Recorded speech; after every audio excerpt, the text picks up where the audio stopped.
L'Université de Yaoundé 2 apporte sa contribution à la réflexion d'ensemble sur la formulation des politiques publiques au Cameroun. L'institution vient d'inaugurer un cycle de conférences sur les sujets d'actualité. La première conférence a porté sur la décentralisation avec un accent sur ce qui est reconnu comme étant une innovation institutionnelle, à savoir le Code général des collectivités territoriales décentralisées. Ce code, promulgué en décembre 2019, a été suivi par deux autres textes réglementaires importants, le décret convoquant les collèges électoraux en vue de l'élection des conseillers régionaux et le décret portant répartition géographique des conseillers régionaux. Les avancées enregistrées au plan institutionnel s'agissant de la commune. Le livre 3e du Code général des collectivités territoriales décentralisées innove tant sur l'organisation que le fonctionnement de la commune. En effet, il identifie en son article 169 22 compétences attribuées exclusivement à l'organe délibérant de la commune, sans que celles-ci ne puissent être déléguées à l'organe exécutif. Il renforce également la participation citoyenne en consacrant la possibilité de création au sein des communes, des comités de quartier ou de village, la participation aux sessions du Conseil des représentants des organisations de la société civile ou de toute autre personne en raison de ses compétences. Sur les rapports entre la région et la commune, ce livre institue la participation de plein droit et avec voix consultative des conseillers régionaux aux travaux du conseil municipal de leur commune de rattachement. Il institue également les innovations suivantes. La clarification des délais de remplacement du maire en cas de révocation ou de suspension, 60 jours, et d'absence ou d'empêchement, 3 mois. La définition des notions d'intérêt communautaire et d'intérêt communal dans le cadre de la cohabitation des communautés urbaines et des communes d'arrondissement. L'affirmation de l'exercice exclusif des compétences dévolues tant à la communauté urbaine qu'à la commune d'arrondissement, la consécration du recours au juge administratif en cas de conflit entre la communauté urbaine et les communes d'arrondissement sur le partage de compétences, la modification de l'appellation des conseillers de la communauté urbaine qui ne sont plus des grands conseillers mais qui sont devenus des conseillers de la communauté urbaine, l'augmentation du nombre de conseillers municipaux des communes d'arrondissement devant prendre part au conseil de la communauté urbaine, qui était au nombre de 6, si on compte les 5 conseillers plus le maire, et qui passe à 11 avec 10 conseillers municipaux et le maire. La réflexion organisée au campus de Soie a permis de retourner dans tous les sens la décentralisation telle qu'elle est mise en place au Cameroun. La question, par exemple, du statut de chef de file de collectivité pour certaines compétences a été évoquée. L'idée ici, c'est de garantir une certaine cohérence d'action entre les communes et les régions. Ni le constituant ni le législateur n'ont entrepris de dresser un statut de collectivité chef de file à la région, en ne considérant cette fois que le législateur. On peut constater un silence du Code de 2019 sur ce principe d'action et une promotion par cet instrument d'une conception égalitaire des collectivités territoriales. Si la figure de chef de file n'est pas très usitée dans le droit de la décentralisation, notamment sur notre continent, il est possible d'avoir recours à l'argument de droit comparé et notamment à la décentralisation telle qu'elle se fait en France. Et à ce propos, je me permets de citer, pour ouvrir sur cette notion de collectivité chef de file, la deuxième phrase de l'article 72, alinéa 5 de la Constitution française, telle qu'elle a été réformée en mars 2003.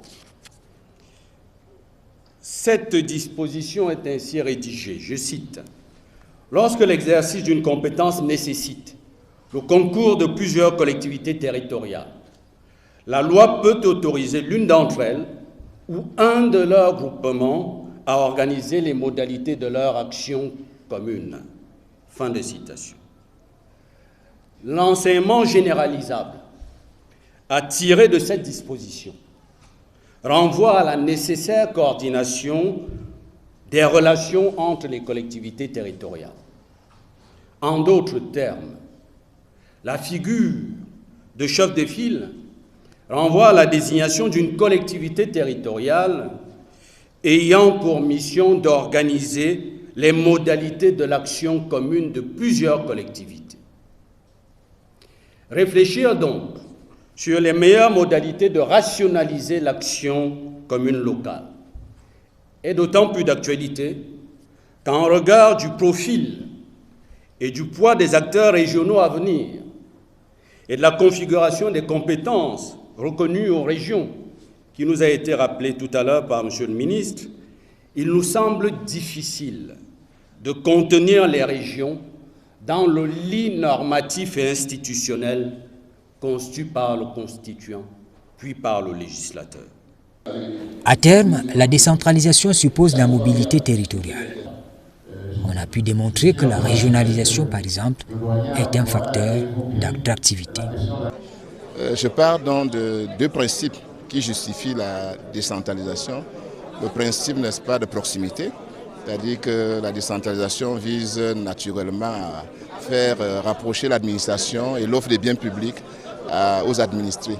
Et puis il y a le principe de concurrence, c'est-à-dire qu'entre les régions, on va avoir une concurrence dans l'offre d'un certain type de biens. Et cela devrait normalement favoriser la mobilité territoriale des ménages qui vont chercher, n'est-ce pas, les lieux où les conditions de vie sont les meilleures en termes d'emploi, en termes de services d'éducation, en termes de services de la santé.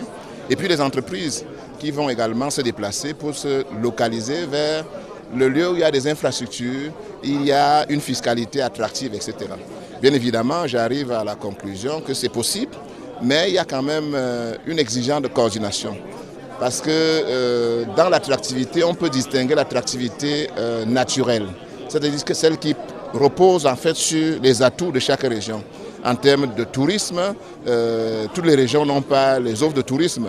En termes, n'est-ce pas, de ressources naturelles, toutes les régions n'ont pas les mêmes ressources naturelles. Si chaque région devait exploiter ses propres ressources, il va certainement aboutir à un déséquilibre territorial. On observe d'ailleurs aujourd'hui avec les villes de Yaoundé et Douala qui attirent le plus grand nombre de personnes parce qu'on estime que dans ces villes-là, il y a beaucoup plus d'opportunités.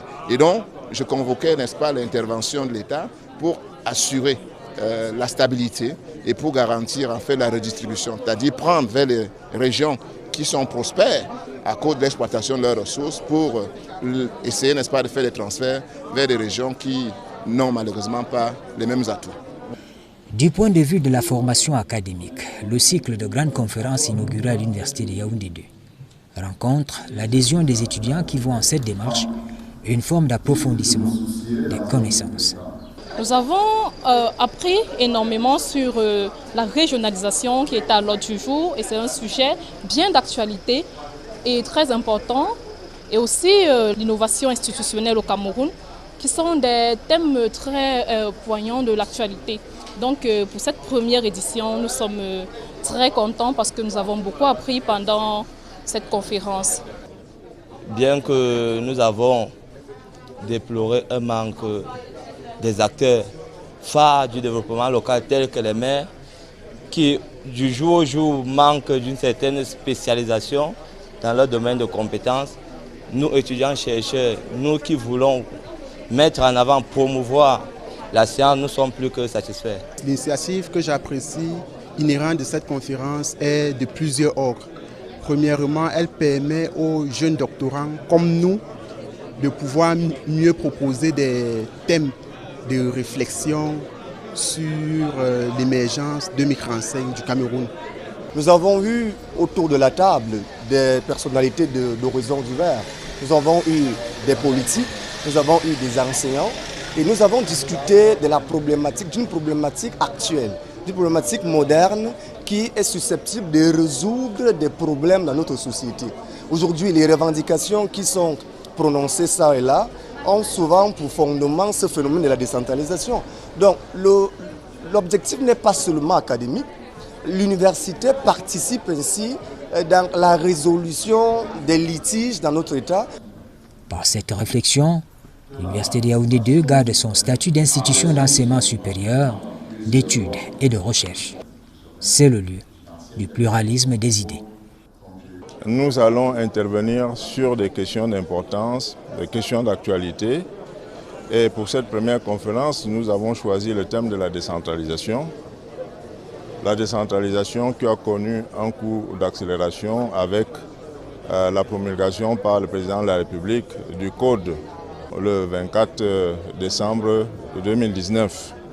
Nous sommes d'abord satisfaits que Monsieur le ministre de la Décentralisation et du Développement local ait bien accepté d'être l'intervenant principal dans cette conférence. Nous en avons été honorés. Nous avons surtout été édifiés, je pense, les uns et les autres, sur le contenu de cette décentralisation et notamment sur les innovations du Code des collectivités territoriales décentralisées qui est actuellement mise en œuvre. C'est une première, mais nous avons l'intention d'organiser ce cycle de conférence, une conférence tous les 2 mois, dans un premier temps. La vocation de l'université, c'est aussi d'enseigner à tous, de garantir une coexistence pacifique.